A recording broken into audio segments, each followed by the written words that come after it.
پیارے دوستوں کو سلوک بھرا سلام۔ آج کا ہمارا عنوان ہے برزخ۔ برزخ یعنی موت اور موت کے بعد کی زندگی۔ پیارے دوستوں، قرآن نے برزخ کے تصور کو بھی بیان کیا ہے، جو موت اور قیامت کے درمیان ایک درمیانی حالت ہے۔ اس حالت میں لوگوں کی روحیں ان کے جسموں سے جدا ہوتی ہیں اور اس دنیا میں ان کے اعمال کی بنیاد پر ان کا فیصلہ کیا جاتا ہے۔ جنہوں نے اچھے کام کیے ان کو جزا اور برے کام کرنے والوں کو سزا دی جاتی ہے۔ تو پیارے دوستوں، قرآن اس زندگی کی عارضی نوعیت اور آخرت کی تیاری کی اہمیت پر زور دیتا ہے۔ یہ مومنوں کو نیک اعمال کرنے، استغفار کرنے اور سیدھی راہ پر چلنے کی ترغیب دیتا ہے تاکہ نجات حاصل کر سکے اور آخرت میں جہنم کی آگ کے عذاب سے بچ سکیں۔ اسلام میں موت کو زندگی کے چکر کا ایک قدرتی حصہ سمجھا جاتا ہے اور یہ خیال کیا جاتا ہے کہ ہر ذی روح کو موت کا ذائقہ چکھنا ہے۔ قرآن کہتا ہے کہ ہر جان نے موت کا مزہ چکھنا ہے اور تمہیں تمہارا اجر قیامت کے دن ہی دیا جائے گا۔ بس جو شخص آگ سے نکال کر جنت میں داخل کر دیا گیا وہ یقیناً کامیاب ہو گیا، اور یہ دنیا دھوکے کے سوا کچھ نہیں۔ تو میرے پیارے دوستو، اسلامی عقائد کے مطابق موت کے بعد روح ایک دائرے میں داخل ہوتی ہے جسے عالم البرزخ کہا جاتا ہے، جو اس دنیا اور آخرت کے درمیانی حالت ہے۔ اس حالت میں روح کا فیصلہ کیا جاتا ہے اور اس دنیا میں اس کے اعمال کی بنیاد پر جزا اور سزا دی جاتی ہے۔ قرآن کہتا ہے کہ اور ان کے پیچھے ایک پردہ ہے جب تک کہ وہ دوبارہ اٹھائے جائیں گے۔ قیامت کے دن تمام ارواح کو زندہ کیا جائے گا اور ہر ایک سے اس کے اعمال کا حساب لیا جائے گا۔ قرآن نے قیامت کے دن کا منظر بیان کرتے ہوئے کہا کہ اس دن لوگ پراگندہ ہو کر نکلیں گے تاکہ ان کے اعمال دکھائے جائیں۔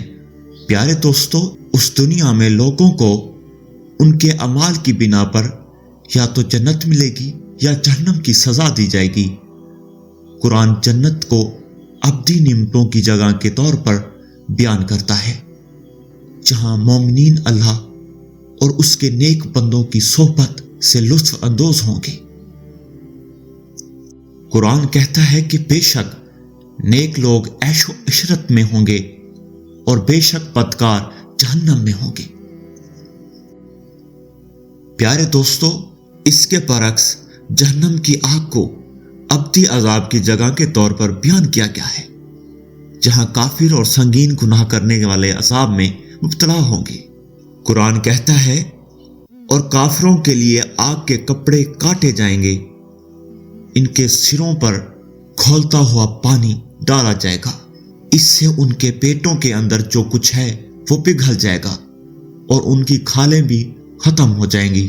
اللہ تعالیٰ فرماتا ہے، بے شک قرآن آخرت کے لیے تیاری کرنے کی اہمیت پر زور دیتا ہے اور مومنوں کو اس دنیا کی عارضی نوعیت پر غور کرنے کی ترغیب دیتا ہے۔ قرآن یہ سکھاتا ہے کہ زندگی کا مقصد اللہ کی عبادت اور نیک اعمال کرنا ہے، اور یہ کہ آخری مقصد جنت کا حصول ہے۔ جنت کے حصول کے لیے قرآن اللہ پر ایمان اور اس کے احکام کی اطاعت کی اہمیت پر زور دیتا ہے۔ یہ سکھاتا ہے کہ نجات کے لیے مخلصانہ عقیدہ اور عمل صالح ضروری ہے۔ قرآن کہتا ہے، بے شک جو لوگ ایمان لائے اور نیک عمل کیے ان کے لیے جنت کے باغ ہوں گے۔ تو پیارے دوستو، ایمان اور اعمال صالح کے علاوہ قرآن پاک استغفار اور توبہ کی اہمیت پر بھی زور دیتا ہے۔ یہ سکھاتا ہے کہ اللہ رحم کرنے والا اور معاف کرنے والا ہے، اور یہ کہ سچی توبہ ہمیشہ قبول ہوتی ہے۔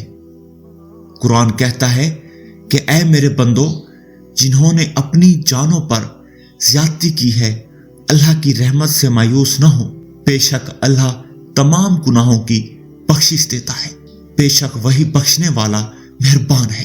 تو میرے پیارے دوستو، قرآن کہتا ہے جن لوگوں نے کفر کیا اور ہماری آیت کو جھٹلایا وہ دوزخی ہوں گے اور وہ اس میں ہمیشہ رہیں گے۔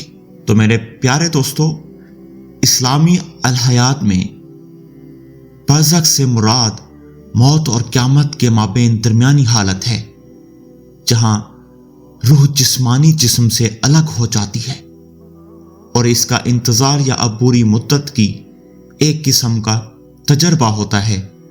برزخ کا تصور قرآن اور حدیث سے اخذ کیا گیا ہے اور پوری اسلامی تاریخ میں مسلم اسکالرز کے مابین گفتگو کا موضوع رہا ہے۔